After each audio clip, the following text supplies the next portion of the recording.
Okay, well, let's just get into it. Welcome, listeners, to the inaugural episode of Branching Out, brought to you by the CNLA.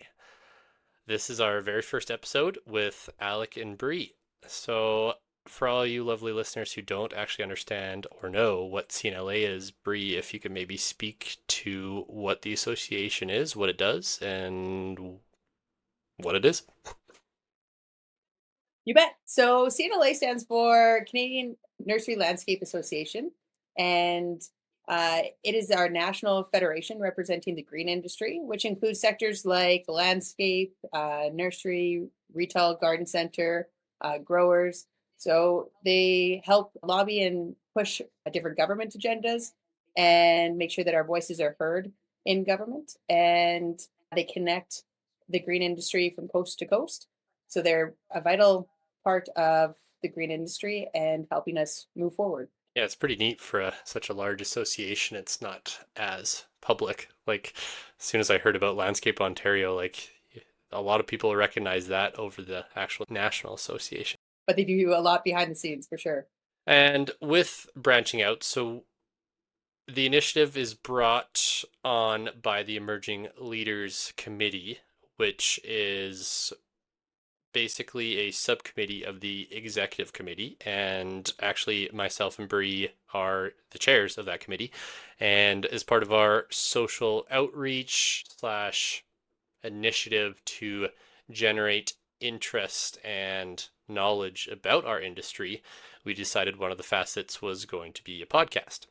And very obviously for everybody, we do this a lot.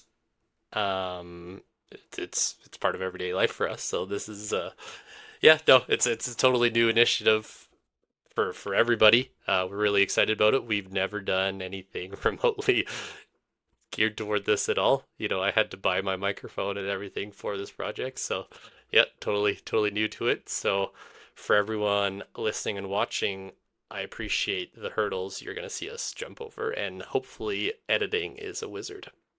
That's all I'm going to say. Yeah, we have to do a big shout out to the comms team that we are going to make you earn your paycheck, and please be patient with us. We think we're going to get better, but we're not going to promise that we're going to get better. No, 100%. So yeah, the intent of this podcast for the first season, we're basically going to invite a large host of different sectors of the industry, like landscape architects to nursery producers, more landscape construction and maintenance, growers, just trying to get the whole industry captured and basically ask them a bunch of questions on how they got into the industry, how they knew about it, whether it was the second generation, third generation, or totally new, what made them fall in love with it, or, you know, and obviously all their pain points with it. Like all of us, we don't love every single second of every single day or whole days or weeks at a time, but we love the end result, right?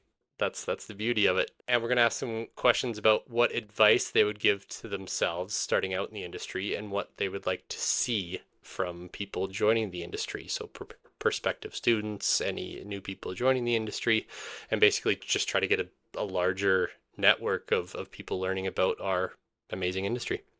It'll be exciting. When you start talking about how many facets are in the green industry, I'm like, that's going to be a big season I know. 1.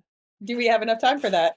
Maybe not. Or it'll be seasons 2, and you know, we just never stop interviewing different people. I know, it's crazy, like really the breadth of knowledge coming from, you know, the person you see in your backyard doing it. That's the landscaping industry. That's everything. But yeah, when you start actually listing everything out, it's pretty fascinating seeing the whole supply chain and value chain there. Oh, and like even when you talk about a small project like your backyard, go to a park, right? Like Yeah. how many people's fingers are in that pie to make that park the end result? And it's incredible. And you and I feel it both in our construction portfolios.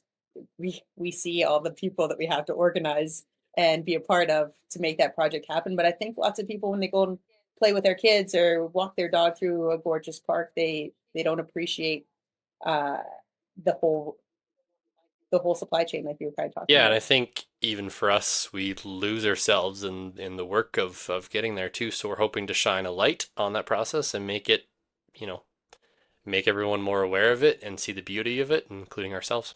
Instead of like the massive checklist that I'm sure is on both of our boards that you're like, I just need them to be there on Yep, Tuesday. exactly.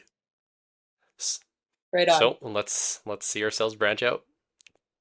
Yeah. So Alec, tell us a little bit about your journey to the green industry because I think you are well, you definitely have a different pathway than I did, and I feel like a lot of green industry it's very much familial. Like your grandparents, great grandparents started something in the green industry, and it just evolves. But you found your path on your own. You're an independent green industry guy.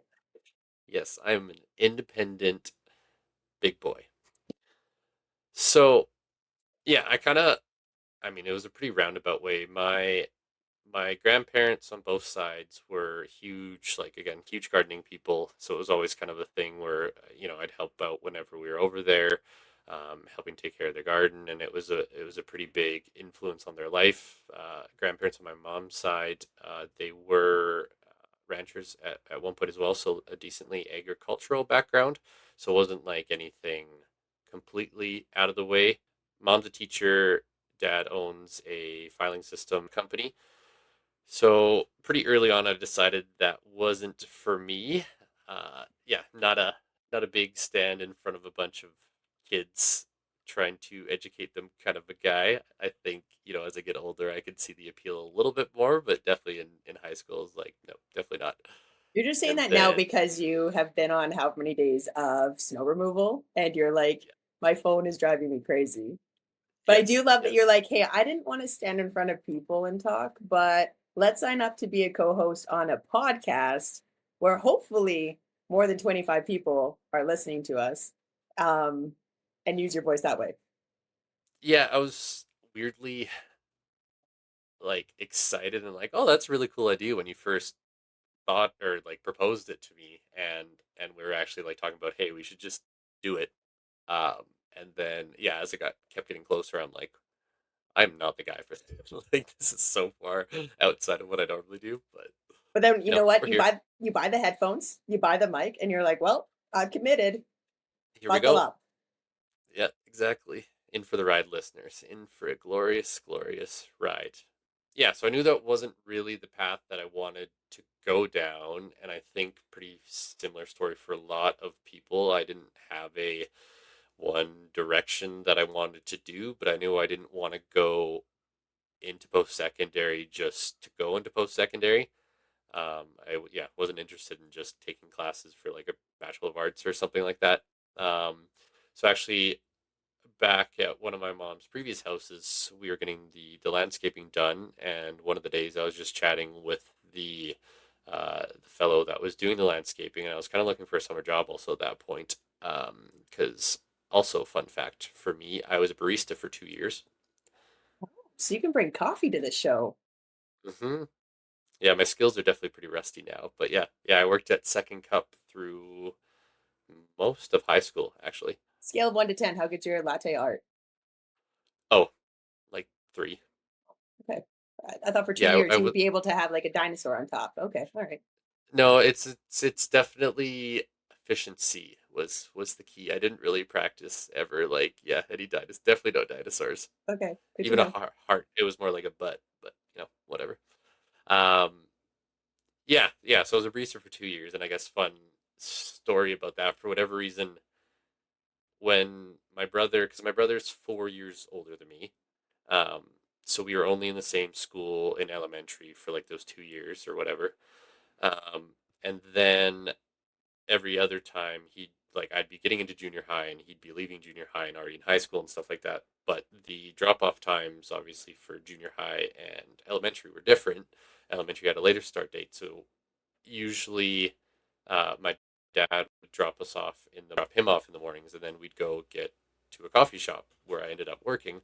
He would get a coffee, I'd get an orange juice, and we would just read for like 25 minutes, and then we'd go to school. And like I was just obsessed with coffee shop and working there, and I loved the smell, and it was just like a immersive experience that stuck with me, I guess. And yeah, when I was 16, I applied at the coffee shop we always went to when we were kids, and yeah, I worked there for 2 years. That's so fun. Like you could have been Yeah, like the real life like Gunther from Friends. yeah, I know, right? But no, so I worked there for 2 years, and then a few of the summers, like I wanted to see if I could make a little bit more money and get outside and stuff like that. So I ended up trying to work for the fellow, but he was only like a one person thing. So I was going to work for him, but then he didn't get as much work as he thought he was going to, so it didn't end up working out. But I was chatting to him about just what he does and everything. And yeah, he recommended if I was interested, I should look into Olds College. And for those of you who aren't aware of what Olds College is, it's a post secondary institute in Olds, Alberta, and it offers like it's more of an agricultural, but they have a really strong horticulture program. So I looked at that and I found it very interesting and basically thought I'd like to try it and applied to it. So I went to school. I went there right after high school. And yeah, funny note again, our class was the youngest average they had in like 20 years. Like there's so many people like either like right out of high school or um, pretty early on in their careers. There's only a few people that were, I don't know, in their early 40s, later 30s. So it was, yeah, we were, I guess, an anomaly class for how young we were. So I went there for 4 years. I got my Bachelor of Applied Science in horticulture. And during my first year, they used to have what was called industry lunches. So they invite a bunch of people from industry. Uh, Most were from Calgary, so obviously that kind of ruled me out. There's a few from Edmonton, and that's actually how I met my current boss now at that lunch. So we clicked, or basically, hey, you're from Edmonton, I'm from Edmonton. What's up? I need a job soon. I can make good coffee. Yeah, yeah, that was not what I led with on that one, but yeah, I ended up applying on like over email to him and started working there the summer of 2017 and haven't left since. So I yeah started on a shovel as a part of a construction installation team. And by the end of that year, my current foreman uh, ended up going for a different job. So me and another guy kind of were the interim supervisors for site. Um, and then next year, I was a foreman and worked all that year. And then we started to do snow removal. That was my first year doing snow removal. Highly recommend for people that like waking up in the middle of the night, love cold. It's good, good word. Um, and then COVID. No, yeah, so that would have been 2018. That yeah, and then into the winter of 2019 because I went back to school in between each year, and then that yeah, basically the spring of 2020.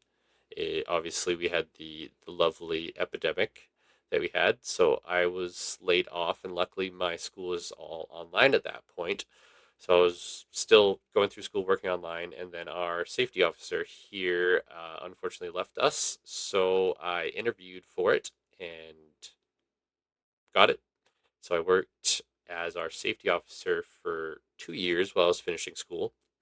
And then in I guess it would have been the winter of, I want to say 22, I switched over to projects full time. So I was project coordinator and I started just running projects full time because when I was doing safety, I was also juggling a few projects and our water truck dispatching as well, obviously. So I was, yeah, safety wasn't always going to be my passion. It was just kind of a way of progression for me. It's not, again, not very typical to get out of the field within like 3 or 4 years. So I kind of jumped on that. I was like, sweet. And then now I am officially their operations manager. So I guess I never really talked about who I work for. I just said my I was gonna say, like, boss. you feel like this is like a mystery date that you're like, okay, and Alec is going I to know. reveal this employer at the end of this. Can you My guess who he's working magical for? employer. So I work, yeah, I think spoke about it. It's a commercial contracting firm in Edmonton. Maybe I did. Anyways, we're a commercial contracting firm in Edmonton, Alberta. So our name's Landtech Landscape Contractors. It's a second generation firm. So the owner still currently works here, and then his son, Jeff, works here as well. And that's who I had my lunch and interview with, and yada yada yada. So yeah, we do commercial installations, maintenance, kind of everything under the sun that way. Um, and then we do snow removal as well. And then the last few years, we've been serving as a full service general contractor as well. Okay, and I think we should pump Lantex tires a little bit. You guys won a national award last year. I Yeah, got to we see you in did. a bow tie. So tell us about that. Yeah, no, it was pretty unique. I mean, I not super involved with that portion of it. So yeah, probably would have been in 2020 or 2021, actually, when I was still doing safety. We were contracted to do the commercial installation of a Uline warehouse in St. Albert. Technically, it's only like, I don't know, 8 minutes from us. So we did a fairly comprehensive I think we did a little bit of design work for them too, if I'm not mistaken. But yeah, we did their full scale construction. So it's acres of turf and hundreds of caliper trees and thousands of shrub beds and asphalt pathways and irrigation and yada yada yada. So it's a huge facility. And then we were approached by Uline themselves after it was built if we'd be interested in completing their maintenance every year. And for those who aren't super familiar with Uline, they're shipping specialists, I believe, is what they kind of call themselves. But they're very culture focused, and I would pretty call it like a pretty upper echelon like image that they cultivate and work towards. So like their maintenance is like they wanted their Edmonton warehouse to look like their Seattle warehouses. So they actually flew Ron and Jeff, Ron's our owner, to Seattle and be like, this is what we want, and we will pay you guys to make sure that it looks like this. Because yeah, Edmonton prairies aren't typically beautiful, lush landscapes all the time unless you put a lot of effort and maintenance into it, and they're willing to do that. So yeah, we started doing their maintenance after we did the construction, and then just this last year, after a few years of maintenance, we applied for Landscape Alberta Awards, which we did win for commercial maintenance, and then it was basically brought into the Circle of Excellence for the CNLA National Awards, and yeah, we were lucky to win the national award for commercial maintenance, which is super cool. Um, we've won a few Landscape Alberta awards in the past, but never a national one before. So that was really neat. And I was just mainly lucky to go along because I'm the chair of the Emerging Leader Committee, and I was just like, cool, I'm there already. Get to dust off my bow tie and show up and be a part of the excitement. But I think like Yeah, lots of people exactly. don't realize in the green industry, like there's some really cool things that are happening and like projects to be a part of, award winning opportunities. Because lots of time in the green industry, I think there's the reputation that it's for people that I don't know, like I always find it interesting when some of our clients are like, "Oh, like your crew's so nice and kind, and like they don't feel like ex-cons." And I'm like, where does that image come from? That Okay. that the green industry is like for people that like are lost souls kind of thing, where like no, like the green industry has some incredible professionals. There's so much creativity and passion and science and research going into like finding and breeding new plants. The design, some of the designs are incredible that come from landscape architects, uh, and people just like don't realize that, and they have this like really weird preconceived notion that I have no idea where it comes from. Yeah, like, and like definitely at least coming from me too, like not coming from a generational thing where I just was kind of in it. I think it does come from because most people's introductions to it are the people that come to their backyard and just do it, whether they find them on like an ad or whether they, oh, use this person, my buddy used them, they're awesome. And it's that little bit more niche of not niche, but it's, yeah, it's a little bit small look into what our industry actually holds. Because yeah, like you said, it's a huge tapestry of innovation, all this stuff. It's crazy, and like all the work goes into keeping your cities green is us. Well, and it's interesting. I think when you if you have the opportunity to travel to Europe and see like being a master gardener is such Mm. a huge deal, and it takes so many years. And you have people that look after estates and have been like generational gardeners on the same family owned estate that the family's owned for 150 plus years. I recently traveled to Wales and Ireland over Christmas, and some of the castles. We traveled to like 16 castles. Uh, and I still could go to 16 more, but my dad, who I get to work with, and he's a second generation grower. I'm a third generation grower. He always would find the gardener and ask, like, how many people are on staff? Like that was his like number one question. And yeah, they like at this one castle, they had 21 acres of garden and they had 9 full-time staff. And then they have post-secondary kids that are doing their like their placements and stuff. Also part of this workforce. And so like yes, it takes a lot of work, but like they pride themselves on having beautiful grounds and it's such a big deal to them. And I think sometimes in North America, it feels more like a checklist of like, oh, I'm Yeah. building a place. I have to landscape in order to get a permit. So here we go. And then once it's done, it's like out of sight, out of mind. And as we all know, anything that's living needs to be maintained, right? And so like it's really cool that you guys got to be on a project with a client that like cares about that maintenance so much that wants to invest in that. And then yeah, like if people have the opportunity to see pictures of your project and of your maintenance, it's incredible. Like it looks like you guys just finished it like last week. Like that's how spectacular you guys have maintained it. It's incredible. Thank you.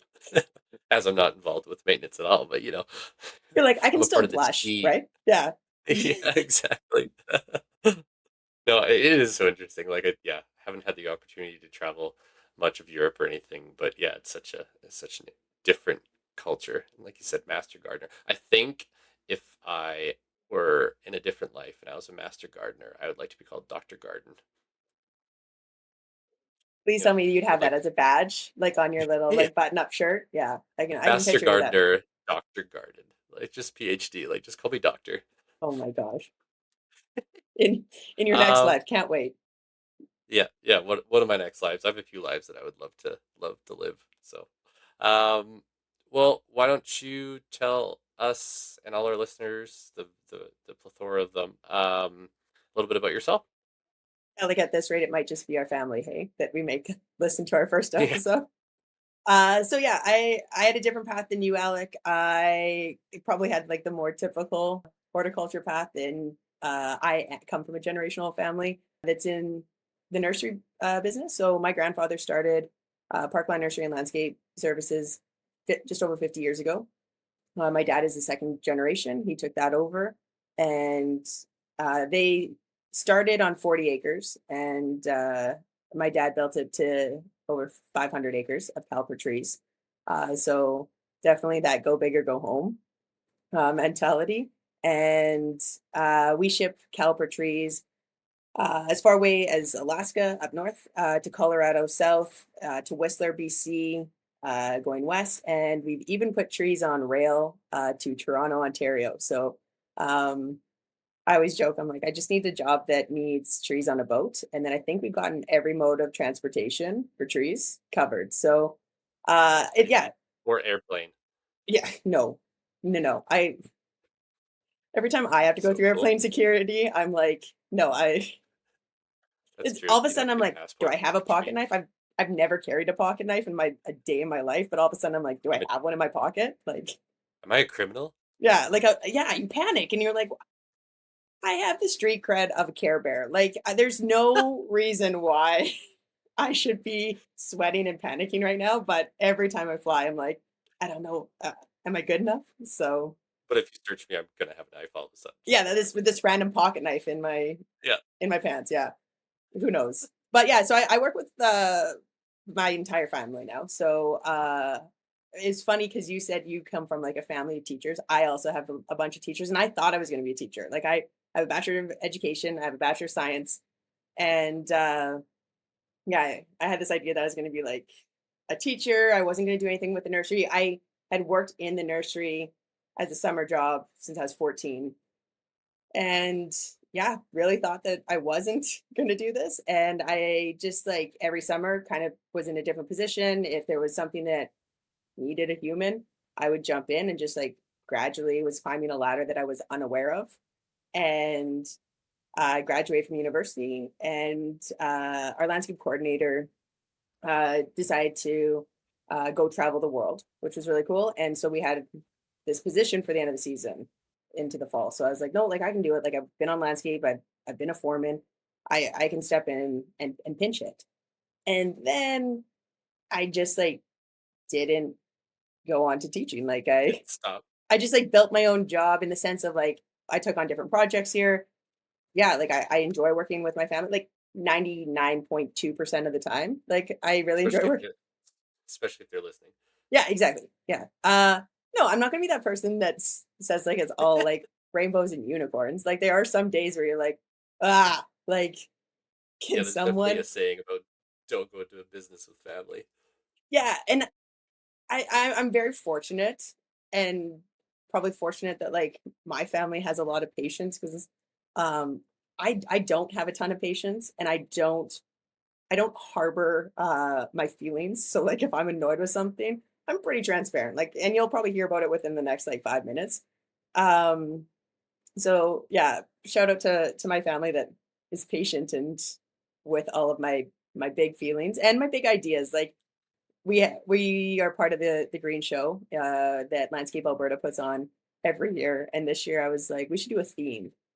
And my brother's in charge of sales. My mom is director of corporate services or strategies, and my dad obviously owns the company. But yeah, I went to Dev and I was like, we should do Back to the Future. Like we should do this kind of like parody and fun play on Back to the Future. And we should do Plant for the Future. Like my poor family just like, all right, I guess. So like I have LED lights, I'm spray painting and like building this like DeLorean out of a wheelbarrow. I have more lights than Amazon can supply me. Like it's a little outrageous. And everyone's like, well, Bree's doing her thing. So here we go. So yeah, I've had a lot of fun. Like obviously like in any job, like there's some days that are super challenging and some tasks that you don't necessarily love, but I to like continue a family legacy. I know that sounds so corny, but it is really cool. Like I get to continue my grandpa's legacy. He started the nursery as a retirement gig, and I'm like, who does that? Like Yeah, no a kidding. nursery is not a low stress little adventure like side hustle, and he starts this nursery when he retires.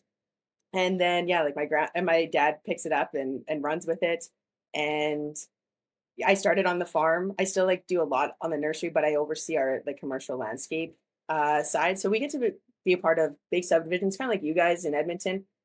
And again, this is going to be so corny, but I think it's really cool that I'm a part of building parks that are going to like outlive me. And Yeah. uh, we're part of building this subdivision, and it has my nephews call it the Ninja Park because it has like all of these obstacles, and it's super sweet. And my nephews don't live in that subdivision, but they're always there, and they call it Auntie Breeze Park, which I'm Oh, like, cute. I didn't design it. I just like we just planted the trees, laid all the sod, like we did all the installation and the landscaping, but I'm like it's not Auntie Breeze Park. I don't think you can publicly say that. But like, how cool is that to be a part of that and know that that's gonna hopefully like outlive me? And I think that's a cool part of like the green industry Totally. is Yeah, having like that legacy component. definitely. No, it's yeah. It's I always drive my wife nuts because whenever we drive around anywhere, I'm like, hey, I planted that tree like 8 years ago. Look how big it is now. Hey, so it's funny that you say that because growing up in Red Deer, Alberta, like I don't know, I think we're probably like 80,000 people for like a long time in my childhood. Like it wasn't that big. And my dad has planted so many trees in the city. And like you'd be sitting in the back seat, like 100%, like rolling your eyes, being like, and he'd be Okay, like, Dad. Cool yeah. tree. And every tree has a freaking history. Every tree. And I'm like, how? And do you remember this? And like, there's trees that like he had to plant before he was allowed to go on his backpacking trip to Australia. And like, and I know where all these trees are in the Yeah. city. And it's funny because now, like as a 30 something year old, I'll be driving. I have my nephews in the back seat. I'm like, Auntie Brie planted these. And I was like, oh my God, I'm becoming my father. And I don't know when Just it a total happens. Like no flashback. one, yeah, no one ever tells you like, buckle up, you're going to become your parents. And then it happens. And I'm like, Yep. my parents are great. Like but there's like this moment of like panic where you're like, oh no. And so yeah, I become that person where I'm like, I planted this, I planted that. And I'm 100%. oh yeah, and like I play ring it or I just recently retired or thinking of retiring. I don't know. I'm hesitant on a concrete title for this. You heard it And here, folks. yeah, Maybe going back. but who knows? Yeah. So I played high level ringette in the National Ringette League, played on the national team. And so like we do like a whole bunch of like team walks and stuff before. And like nobody would want to actually walk beside me anymore because I'd point out terrible landscaping. I'm like, oh, that drainage is terrible. Like, why would you plant that tree there? It's going to grow into the house. Like, yeah. Okay, So, Bree. yeah, love sports and may not have any teammates that want to go on the team walk with me because I think it's like honestly somewhere in my blood, my DNA. Like, I don't think I actively chose to be this person that like nerds out about landscaping, but here I am. No, yeah, I definitely be. I definitely do the same thing a lot, and I know it drives a lot of people crazy. But I mean, you look at this stuff for 12 hours a day. It's kind of what you see in the world, Well, and I and think that like you solve a lot of problems. Like I don't know about you, but lots of times we're fixing bad drainage. And like yeah, I think when you fix a problem or you're taking out a tree that has now become a hazard tree because there's like a poor placement. And you like when you deal with yeah, lots of like problems like that, I think you're also just like a lot more aware. And you're also kind of frustrated because you're like, why didn't we think better? But I'm sure it's like how concrete people feel, right? Or like yeah, anybody that is in their niche. I think they do that. I think because not a lot of people are in the green industry, I feel like that's why it feels like extra nerdy that you're like, definitely, yeah. yeah, Especially when you walk around and be like, "Oh, that sod's too high. It's not gonna go anywhere." I know. And Like, people what are you talking about? It's grass. exactly, people are like, man, the amount that you can talk about grass is actually kind of Yeah, concerning. that won't pass inspection.